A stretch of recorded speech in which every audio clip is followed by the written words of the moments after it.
Hey guys, welcome to my YouTube channel. అందరూ ఎలా ఉన్నారండి? బాగున్నారా? నేను మాత్రం సూపర్గా ఉన్నాను. ఈరోజు బ్లాగ్లో మీతో చాలా షేర్ చేసుకోవాలండి. చాలా విషయాలు చెప్పాలి. నిన్నటి వరకు కొంచెం షార్ట్ వీడియోస్ లాగా పెట్టాను కదా, మళ్ళీ ఈరోజు కొంచెం లాంగ్ వీడియోస్ పెడుతున్నాను. లాంగ్ వీడియోస్లో విజువల్స్ తక్కువ ఉంటాయి, కానీ నేను షేర్ చేసుకోవాల్సిన కంటెంట్ ఎక్కువగా ఉంటుంది. అందుకోసమే మీకు విజువల్స్ చూపించడం, లేకపోతే అవసరం లేని అంటే గిన్నెలు తోమడం అవన్నీ కూడా చూపిస్తున్నాను. కొంచెం బేర్ చేయండి. మీరు అది వీడియో చూడకపోయినా పర్లేదు, వింటూ ఉంటే సరిపోతుంది. సో ఈరోజైతే నేను పప్పుచారు చేస్తున్నానండి. పప్పుచారు చేసినప్పుడు ఎప్పుడైనా సరే నేను ఏం చేస్తానంటే, కొంచెం పప్పు తీసుకొని ఉడికిన తర్వాత కొంచెం పప్పు తీసి గిన్నెలో వేసుకొని అందులో షుగర్ కలుపుకొని తింటాను. ఎంతమందికి ఈ అలవాటు ఉందో కామెంట్ చేయండి. నాకైతే భలే ఇష్టం అండి.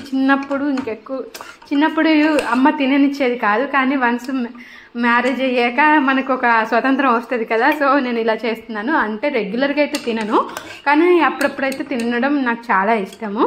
ఎలా ఉంటుందంటే, ఎంత ఇష్టం అని అంటే, నేను వీటిని ఉడకబెట్టి తినేసరికి పప్పు తక్కువైపోతుంది కదండి, అది చారులాగా వేసేసుకొని పప్పు ఇలా తినడం ఇష్టం. కానీ రెగ్యులర్గా అయితే తినొద్దండి, అసలు మంచిది కాదు.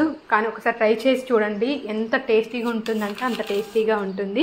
ఎవరికైనా ఈ విషయం తెలుసో లేదో కామెంట్ చేయండి. నాకైతే చాలా ఇష్టం అండి. సో పప్పుచారు చేద్దామని చెప్పేసి ఇలా ఉడకబెట్టాను. చాలామంది పప్పుచారు అని అంటే పప్పు వేరు చారు వేరు చేస్తారు. మేము అంటే తెలంగాణ సైడ్లో చాలామందికి ఎలా తెలుసు అంటే, తెలంగాణలో కూడా కొంచెం డిఫరెంట్గా ఉంటారు. కొంతమంది ఏమో పప్పు చారు వేరు చేసి పప్పుచారు అంటారు. కొంతమంది ఏమో నేను చేసిన విధంగా అంటే కలిపి చేసిన విధంగా చేసి దాన్ని పప్పులుసు అని అంటారు.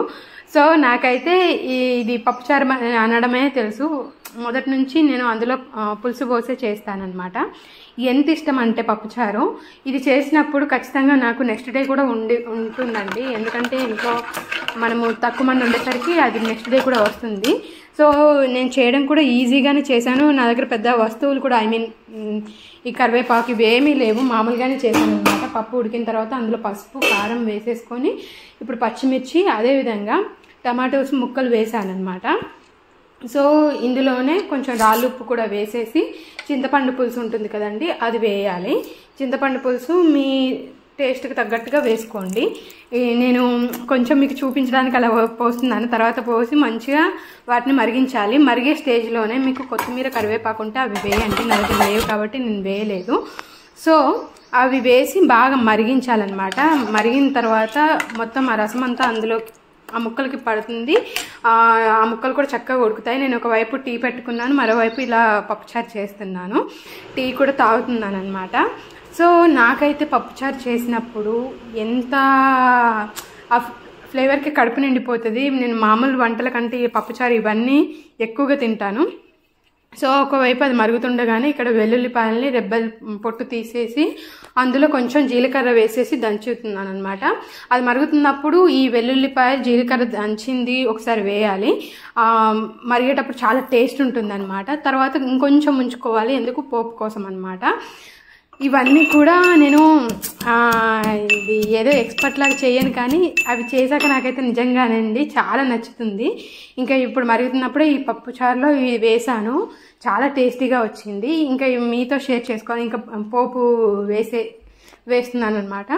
పోపు వేసేటప్పుడు ఇంకా మామూలుగా అందరు ఎలా పోపు వేస్తారో అలానే వేయడం. ఇక్కడ కరివేపాకు ఇవన్నీ ఏమీ లేవండి, నా దగ్గర ఉండే వాటితోనే నేను చేస్తున్నాను.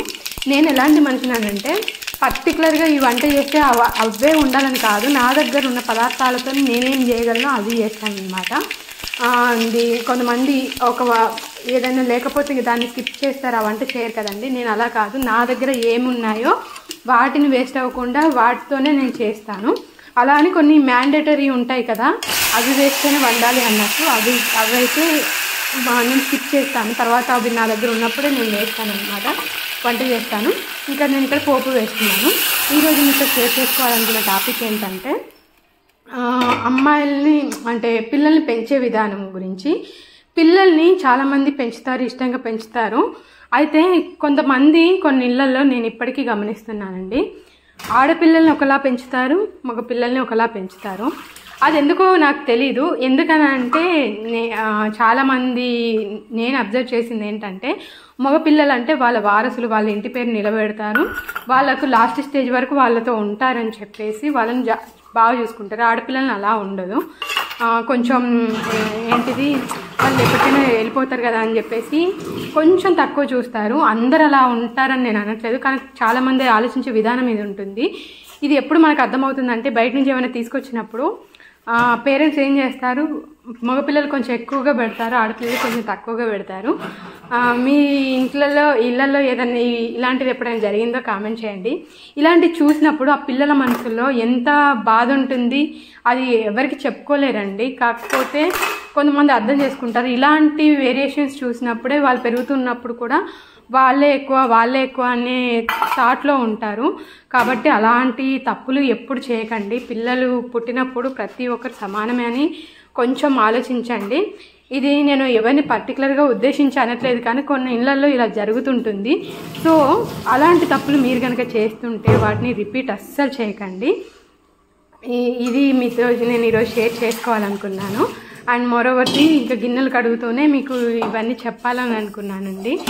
అండ్ పప్పుచారు అయిపోయింది, నేను తినేసాను, గిన్నెలు కూడా తోమేస్తున్నాను. అసలు ఈ మధ్యకాలంలో ఏంటి, నేను ఎక్కువగా బ్లాగ్స్ అస్సలు చేయట్లేదు, షార్ట్స్ కూడా పెట్టట్లేదు. షార్ట్స్కి మనకి సబ్స్క్రైబర్స్ ఎక్కువ వస్తారండి, కాకపోతే షార్ట్స్ నేను పెట్టేంత టైం ఉండట్లేదు. నాకు మెయిన్ ఏంటంటే, నాకు ఫస్ట్ ఆఫ్ ఆల్ సబ్స్క్రైబర్స్ లేకపోయినా వాచ్ అవర్స్ అవ్వాలి. అందుకోసమే నేను సబ్స్క్రైబర్స్ గురించి ఆలోచించకుండా వీడియోస్ పెడుతున్నాను. మీకు ఎలా నచ్చుతున్నాయి, మీకు ఏమనిపిస్తుంది, బ్లాగ్స్ చూస్తుంటే మీకు ఏమైనా ఉపయోగం అనిపిస్తుందా, ఒక్కరైనా మారితే బాగుంటుందని నేను అనుకుంటున్నాను. అదేవిధంగా ప్రతి ఒక్కరు కూడా అంటే ఇప్పుడు ఎవరైనా సరే పాపులర్ అయ్యాక వాళ్ళ మాటలు వింటారు, కానీ అప్పుడప్పుడే ఎదుగుతున్న స్టేజ్లో వాళ్ళ మాటలు చాలా తక్కువ మంది వింటారు. ఎవరో సెలబ్రిటీ అయితేనే వాళ్ళకి ఎక్కువ రీచ్ ఉంటుందండి.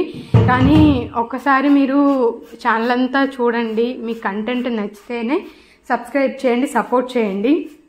నేను కొంచెమైనా అంటే నేను వేరే వాళ్ళని ఇబ్బంది పెట్టడము అలా కాకుండా కొంతమందికైనా యూజ్ అయ్యే కంటెంట్నే నేను ఇవ్వాలనుకుంటున్నాను. సో గిన్నెలు అయితే ఇక్కడ క్లీన్ చేస్తున్నాను. నేనేం చెప్తున్నానో నాకే తెలియదు, కాకపోతే గిన్నెలు క్లీన్ చేస్తూనే ఆ రాపీడ్ అంతా పెట్టాను. ఇంకా అదొక్కటే కాదండి, ఇంకా చాలామంది కూడా పేరెంట్స్ ఎలా ఆలోచిస్తారంటే, పిల్లలు మాకు రెండు కళ్ళు సమానమే అని అంటారు, కానీ కొంతమంది పేరెంట్స్ అయితే నిజంగానే అంటే ఇది వేరియేషన్ చూపిస్తారు. వేరియేషన్ ఎందుకు చూపిస్తారు అని అంటే, ఆ పిల్లలు వాళ్ళని ఎక్కువగా ఇష్టపడతారేమో, వాళ్ళకు కొంతమందికి ఏంటంటే మాట్లాడడం తెలియదు, అలాంటి వాళ్ళను ఎక్కువగా ప్రేమగా చూస్తారు, వాళ్ళు బయటికి వెళ్తే బ్రతకలేరు అన్నట్టుగా చూస్తారు. ఇలాంటివి కూడా అస్సలు చేయొద్దండి. ఎందుకనంటే పిల్లల్ని ఎలా ఉన్నా సరే వాళ్ళని మార్చాలి, కానీ వాళ్ళకు అనుగుణంగా మనము సరే వాళ్ళు బయటకు వెళ్తే బ్రతకలేరని వాళ్ళను ఇద్దరిట్లో ఒకరిని ఎక్కువ ప్రేమగా చూస్తే కనుక రేపటి రోజున ఖచ్చితంగా వాళ్ళు మళ్ళీ ఇద్దరిని సమానంగా చూసినా కూడా వాళ్ళ మనసులో అదే ఉండిపోతుంది. ఎప్పుడైనా సరే మా అమ్మ వాళ్ళనే ఎక్కువ చూస్తుంది కదా అని చెప్పేసి ఆలోచిస్తారు. కాబట్టి ఎలా ఉన్నా కూడా ఈ నలుగురు పిల్లలు సమానంగా, ఇప్పుడు నలుగురు ఉంటే నలుగురు పిల్లల్ని సమానంగానే చూడాలి. ఒకరిని ఎక్కువ ఒక తక్కువ ఒక్క విషయంలో చూసినా కూడా వాళ్ళు చిన్న పెరిగే వయసు కాబట్టి వాళ్ళు ఈ విషయాన్ని తప్పుబట్టే అవకాశం ఉంది. ఇది నేను ముందు నుంచి చెప్తున్నాను. అదేవిధంగా పిల్లల ముందు బూతులు మాట్లాడడం అండి, చాలామంది ఇవి చేస్తుంటారు. ఏముంది అని చెప్పేసి గొడవ పడినప్పుడు వాళ్ళకి ఇష్టం వచ్చినట్టు బూతులు మాట్లాడతారు. ఇది అందరూ నేర్చుకుంటారని కాదు, కానీ వాళ్ళ మైండ్ పై అయితే ఎఫెక్ట్ చూపిస్తుంది. వాళ్ళు పెరిగిన వాతావరణమే అది, కాబట్టి చుట్టూ ఉన్న వాతావరణం కూడా అలా ఉండొచ్చు అని చెప్పేసి ఖచ్చితంగా ఆ బూతుల్ని మళ్ళీ మాట్లాడుతూ ఉంటారు. వాళ్ళు మాట వినరు. అందుకని ఏమైనా హస్బెండ్ అండ్ వైఫ్కి గొడవలు ఉన్నా కూడా అది పిల్లల ముందు చూపించడం, లేకపోతే వేరే గొడవలైనా సరే పిల్లల ముందు చేయడం, తిట్టడం అలాంటివి చేయకండి. మళ్ళీ మనము రేపటి రోజున వాళ్ళను మార్చాలంటే అస్సలు మార్చలేము. పిల్లలపైన చాలా ఎఫెక్ట్ చూపిస్తుంది. ఇది నేను చెప్పింది కాదండి, చాలామంది సైకియాట్రిస్టులు కూడా దీన్ని యాక్సెప్ట్ చేస్తారు. కాబట్టి పిల్లల ముందు ఎప్పుడైనా సరే ఇలా గొడవ పడడం, లేకపోతే ఒకరిని తక్కువ చేసి ఒకరిని ఎక్కువ చూడడం, లేకపోతే మగపిల్లాడు ఆడపిల్లల మీద మధ్య తేడా చూపించడం ఇవేవి చేయొద్దు. ఎప్పుడైనా సరే మీకు ప్రేమ లోపల ఉందనుకోండి, ఒకరి మీద ఎక్కువ ఇష్టం ఉందనుకోండి, అది లోపలనే దాచుకోండి. అంతేకాని అందరి ముందు చూపించేసరికి వాళ్ళకు మైండ్లో పడిపోతుంది. నేనంటే మా పేరెంట్స్కి ఇష్టం లేదని చెప్పేసి వాళ్ళు ఒక రకంగా సైకో లాగా బిహేవ్ చేసే అవకాశాలు ఉన్నాయి. నేనేం చేసినా ఇష్టం లేదని చెప్పేసి వాళ్ళు ఇంకా మీకు నచ్చే పనులు అస్సలు చేయరు. అందుకని ఫస్ట్ నుంచి వెళ్ళి అందరినీ సమానంగా చూడండి. మీకు ప్రేమ ఉన్నా కూడా దాచుకోండి. ఏదైనా ప్రాబ్లం వచ్చినప్పుడు ఒకరికొకరు సాయం చేసుకోవాలని వాళ్ళకే చెప్పాలి తప్పితే మీరు ఇన్వాల్వ్ అయిపోయి ఒకరిని ఎక్కువగా చూడడం, ఒకరిని తక్కువగా చూస్తే వాళ్ళకి ఆటోమేటిక్గా అర్థమైపోతుందండి. మళ్ళీ నేటి జనరేషన్లో ప్రతి ఒక్కరు కూడా చాలా స్మార్ట్ అయిపోయారు. ఖచ్చితంగా ఈ విషయాన్ని అయితే పట్టించుకోండి. మీకు నేను ఏం చెప్పాను, మీకు ఏం అర్థమైందో నాకు తెలియదు. నేనైతే ఇలా అనుకుంటున్నాను. నేను ఈ విషయం చెప్పడానికి ఇంతసేపు గిన్నెలు కడిగేది పెట్టానన్నమాట. ఏంటిది మీ గిన్నెలు కడిగేది చూపిస్తుందని తప్పుగా అనుకోకండి. నేనైతే చెప్పాలనుకున్న విషయం చెప్పాను. మీకు ఎలా అనిపించిందో ఈ బ్లాగ్, ఇలాంటి బ్లాగ్స్ నేను చేయనా వద్దా ఏదో ఒకటి కామెంట్ చేయండి.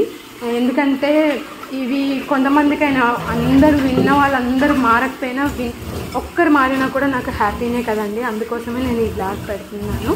మొత్తానికైతే గిన్నెలన్నీ క్లీన్ చేశానండి. చాలా గిన్నెలు ఉండే క్లీన్ చేసేసి రోజు ఇదొక పనిలాగా అయిపోతుంది. వాటిని క్లీన్ చేసేసి ఇంకా వచ్చి పడుకున్నాను. ఇదే ఈరోజు వ్లాగ్. మీకు నచ్చిందనే అనుకుంటున్నాను. మీకు ఇలాంటి టాపిక్స్ డిస్కస్ చేయడం ఓకేనా లేదా కామెంట్ చేయండి. Thank you for watching. Love you all. మన ఛానల్ని అయితే సబ్స్క్రైబ్ చేయడం మర్చిపోవద్దు. Thank you for watching.